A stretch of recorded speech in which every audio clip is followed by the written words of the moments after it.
Hello and welcome to a new episode of the CTO Show with Mehmet. My name is Mehmet, and in each episode, I discuss different topics from technology, of course, emerging tech, digital transformation, cybersecurity, and also, as you know, I talk a lot about startups and entrepreneurs.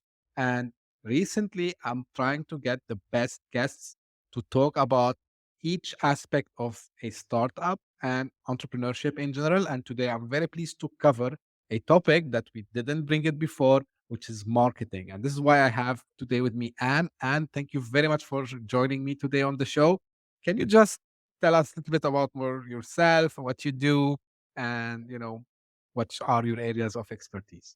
Sure. So my name is Anne. Thank you so much for having me here. My pleasure. Yeah, I am the founder of Fin Marketing Management, which is a marketing consultancy geared towards early stage startups. I help with marketing messaging, strategy, and getting a good foundational base in place for success for your startup. So um, I hit the ground running early on with early stage startups.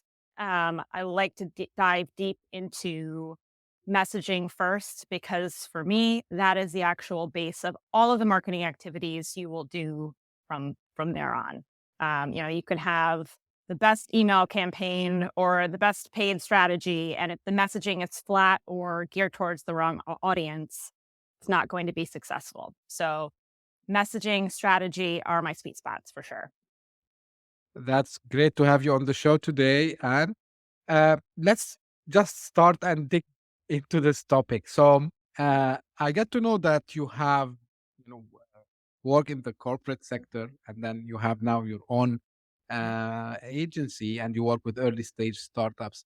So can you highlight what are the major differences between marketing strategies for big names, big companies, and the ones for startups, and why it's important to have different thinking, I would say, or different strategies for startups these days. Yeah. I mean, I think for me, the biggest difference between, an established company and, marketing for a startup is that there's so many unknowns at a startup because it's new. Most of the things that you are going to be trying, you are trying for the first time. Now, I'm talking again, startups that have not been around for very long. Maybe they have 10 employees, six Hmm. employees. So there's so many unknowns and so many variables. And you need to be willing to change and pivot quickly. Where I would say at a more established company, you have some hopefully tried and true things that at least have worked in the past, some knowledge to base your decisions on, and are likely making more incremental changes to your plan rather than laying the groundwork for the first time. That's great to hear. Now, you mentioned something that they need to be flexible, they need to be agile. Now, one of the topic that always I hear from other founders, like we have limited resources. So, and of course, especially if they are bootstrap, cost might be something that can affect. So, usually, how you recommend the best strategy based, on how much budget a startup has, and does it make difference if they are bootstrapped or if they are like funded? How do you deal with this? I think you have to look at what your goals are. Obviously, funding is an issue and resources an issue, both from a monetary standpoint and also, human capital standpoint. So you want to try to get the most bang for your buck. Again, going back to being flexible, sometimes you're not going to know what that is right away, right? You could make some good guesses as to where you think you should go first, whether that, again, if you have an email list, email's a great place to start, but maybe it's not going to be the most effective, right? Or if you're looking to fill your pipeline, maybe you start with a paid strategy. uh, my point is that you need to be flexible and willing to try and fail to see, yes, are my resources allocated to the right spot?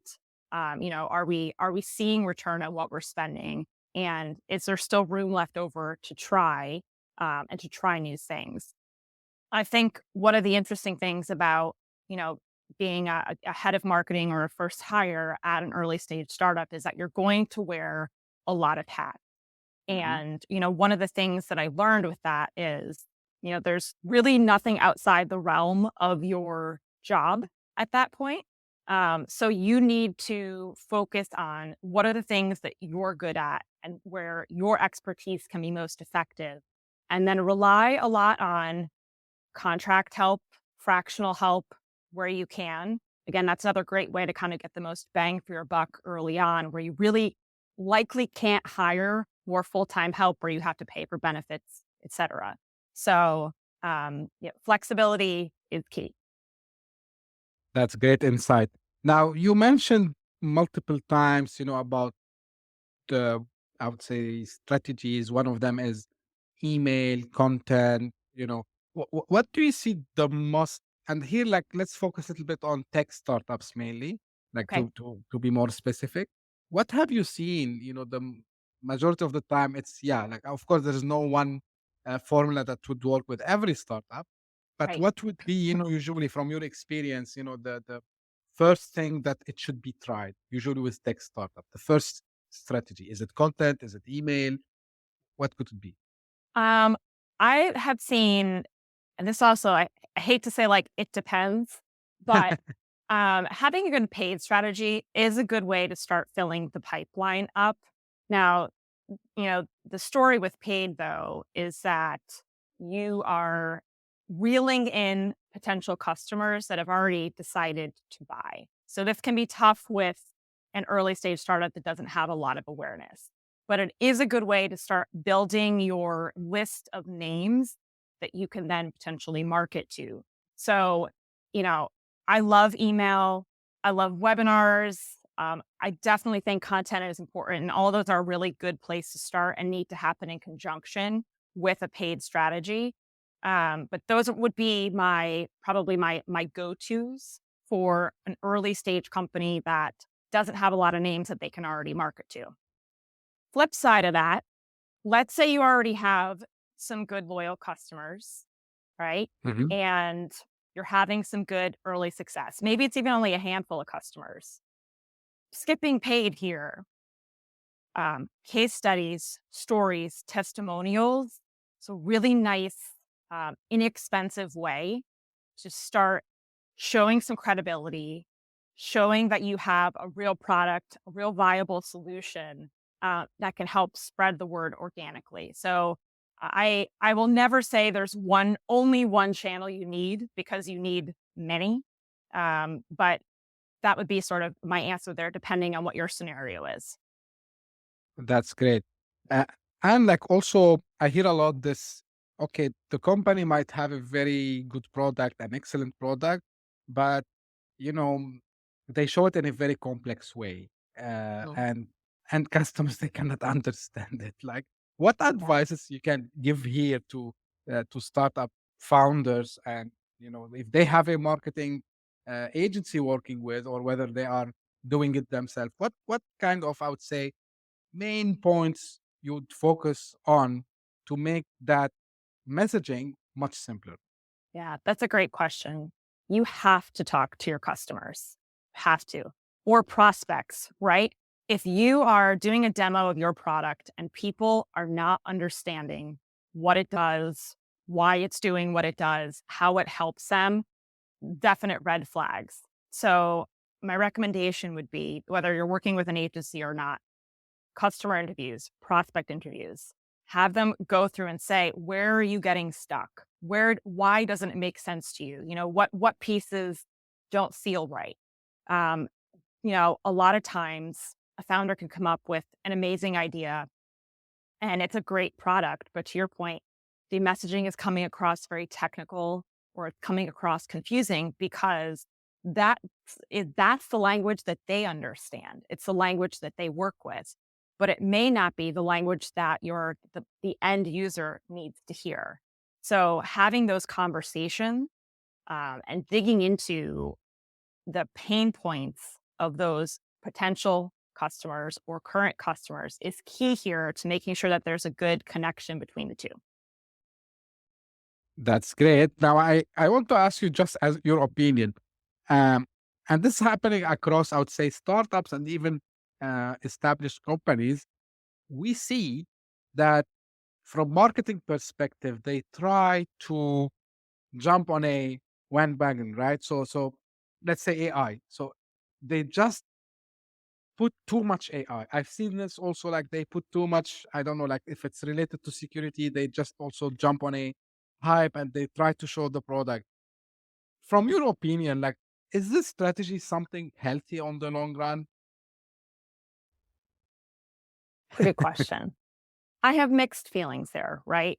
Because on one hand, I think it's not a terrible idea to, again, be flexible and be willing to try new things. But I also think, even for early stage companies, it's important to have a plan, some kind of structured strategy that you want to stick to. Now, it doesn't mean that you can't, you know, vary from the plan or, again, be flexible, try something new. But it does make me a little, it would make me concerned if every new thing that came your way as a company had to be tried immediately. Because to me, that's the recipe for not understanding what's effective, not knowing what to do next. So while I think some flexibility is key, too much is a bad thing. That's great answer, I would say also as well.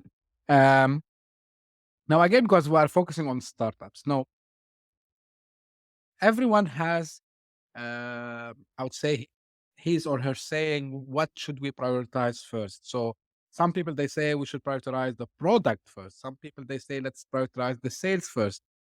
For you, like, do you say should I prioritize the marketing first, and how you see, a good, I would say, sync and harmony between sales and marketing can give better results, especially for startups. Yeah.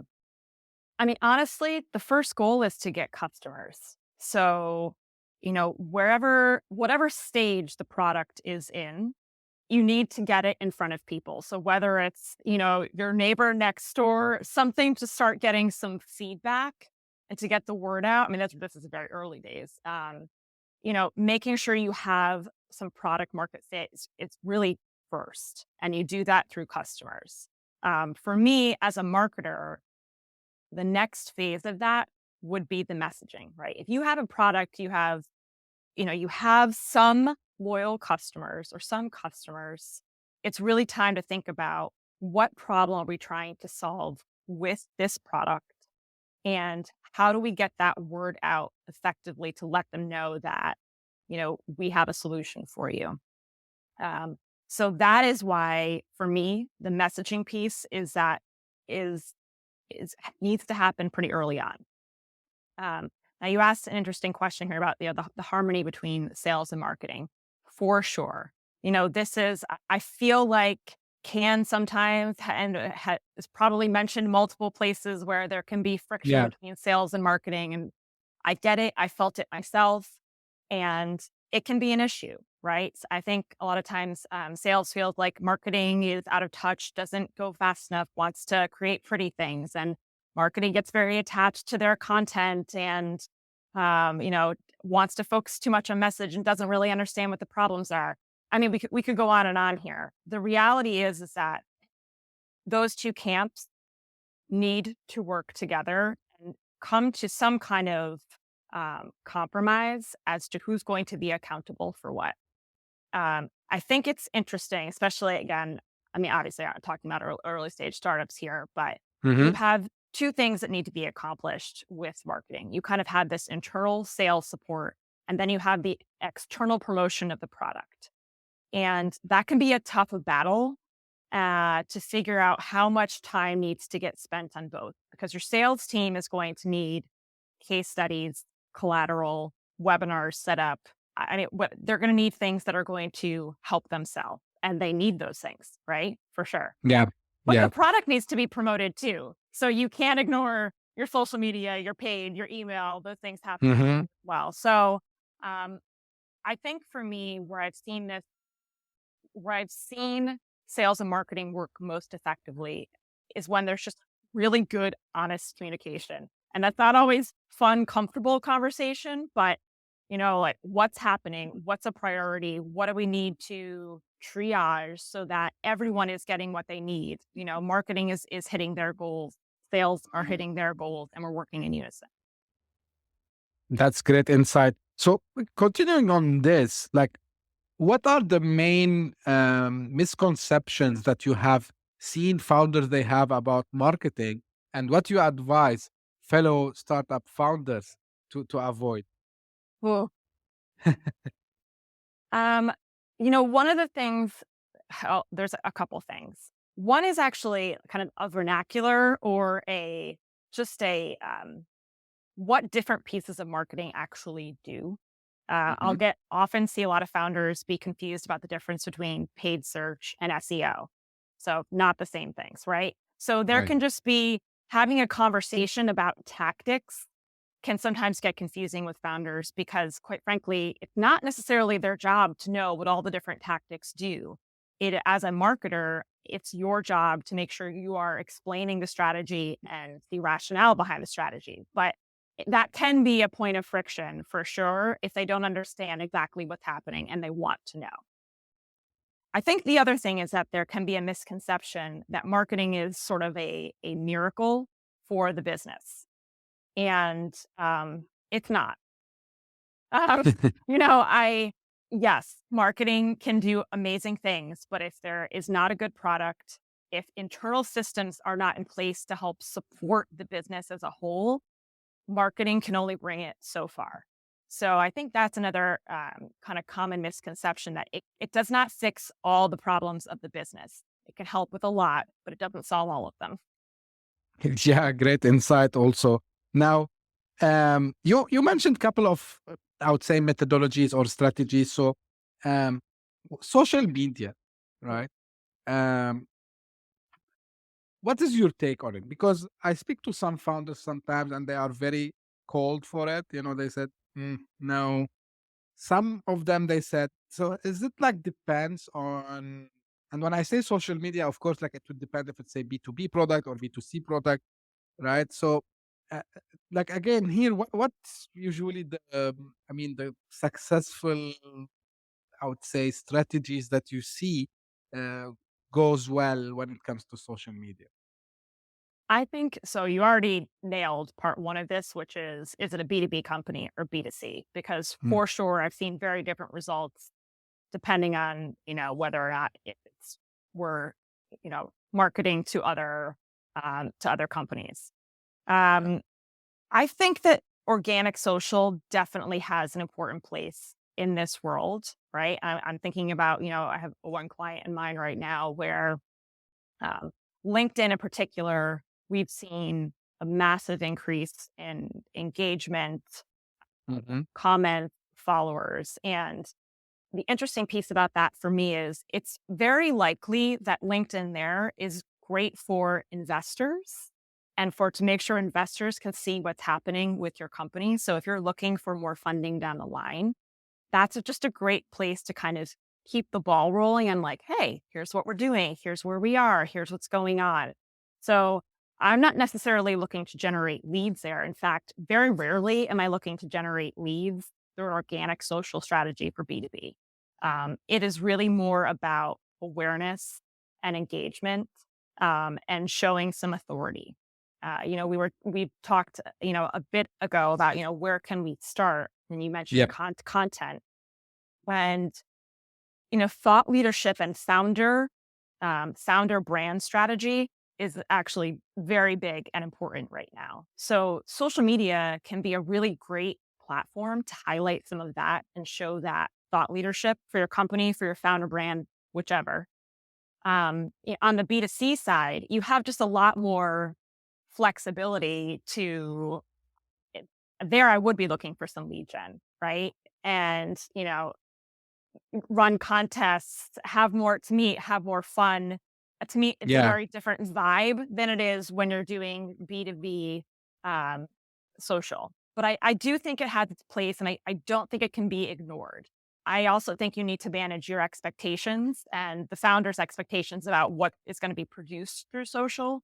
But I don't think it needs to be hidden away in the dark and never looked at again. Yeah, actually, yeah, I would take your the small input on this from personal perspective. What I believe, what socialism, people they think, okay, whatever activity we do, we should get some leads, right? For me, the way I look at it is, if someone see your brand, whether you are a B2B or B2C, and for me, really, it doesn't make any difference, because at the end of the day, some people, especially in the B2B space, they forget that the the person who gonna buy the product, he's a guy that he go home and open his social media, and he might find your brand on I don't know, on Instagram, for example. I don't know, Yep. probably. Yeah.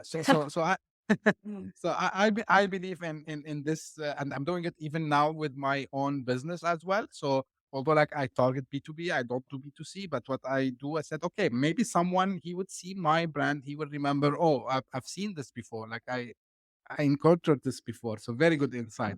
Now, while I was doing my research, and like, um, you are an expert in interactive media. Can you explain a little bit about this and how this plays a role in the modern marketing strategy? Sure. I do have a story here. So I got my master's degree in interactive media. And at the time when I was there, it was things like um, app design, writing for the web, Mm-hmm. ethics of the web, all that kind of thing. So for me, how that translated, I knew that I didn't want to, wasn't probably going to make an app or anything like that. But it was Mm-hmm. likely that I would be managing teams down the line that could be doing those things. It gave me really good exposure to design tools. Again, things that I would need to know for the modern marketer. I'm laughing because I got this degree many, many years ago now. But um, for me, I mean, my gosh, all of marketing feels interactive right now. I think for them, it was primarily video, apps, things that move and can be Yeah, adjusted on the web. And I am thankful that I had that background because it gave me, again, just a lot of good insight as to what was coming and how to hopefully sit in a room and have conversations with people that were um, doing those jobs. that's good insight again to hear from you. Now, shifting a little bit gears, I would say, what are some of the marketing trends, let's say, you are seeing, and where do you think, and especially now with AI, we can create content using AI and all this, Yeah. where you are seeing things going? And I'm not asking after a long time, because with the age of AI, we don't ask after 10 years, we ask maybe after 2 or 3 years down the line, right? So, Yeah. what do you think? The AI piece is fascinating, terrifying, amazing. It's all of those things. And, for myself, for my own business as a marketer, my initial reaction was, oh my, yeah, is this going to replace all marketing jobs? Right. And I don't think that to be the case.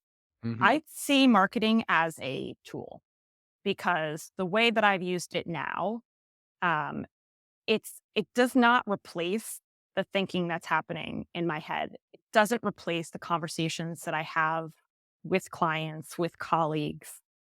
Maybe it does down the line. I don't know. But for me, it's a good tool though to help focus those thoughts or optimize some of those things or get me answers to questions that I might have. And I find it really helpful to use it that way. So I think in terms of trends, you're going to see more marketers find ways to utilize AI as a tool that helps them rather than hinders them. And I think that if you are unable to do that, you really will fall behind. If you see it as something that's 100% bad or the enemy. I think that that is the wrong approach here because there really are some true benefits that are pretty unbelievable. I will use it myself to help repurpose social Hmm. media content that I've created. So posts that I think should have done better or did really well, but want to divide it into 5 or 6 posts. I will use AI for that And again, it doesn't come back exactly right. And my understanding is that the more that I use it, and it can learn my own brand voice. But the real point here is that I think we're going to see just AI being incorporated into the day to day. And then with that, maybe change and shifts in jobs, right? Maybe whatever the traditional marketers that we have now, maybe those roles won't exist, but there will be new ones that help monitor AI or I don't know, right? Run Yeah. different things. But I think AI is here to stay. And we need to be friends with it. Yeah, 100%. And maybe we repeated this on this show multiple times. AI augment, our capabilities. Yes. And I agree with you. Like maybe people who are responsible for content today would be responsible later in moderating, as you said, or maybe like it's actually forcing us to become more creative, I would say. Yeah. Uh, because, and honestly speaking, especially when it comes to marketing and like, like every founder, every, someone in business, they get hundreds, maybe thousands of marketing messages daily and they see. So actually, I'm seeing it in the positive side because already it was a hard task to get to someone. So Yep. now it will be more like a better filtration, I would say. So the AI would really get us, to whom should we target? I think if we'd use it this way, marketing would make more sense for a lot of founders. Now, before we close, and just want to ask you because, like I know that majority of the time you work with fintech companies, right?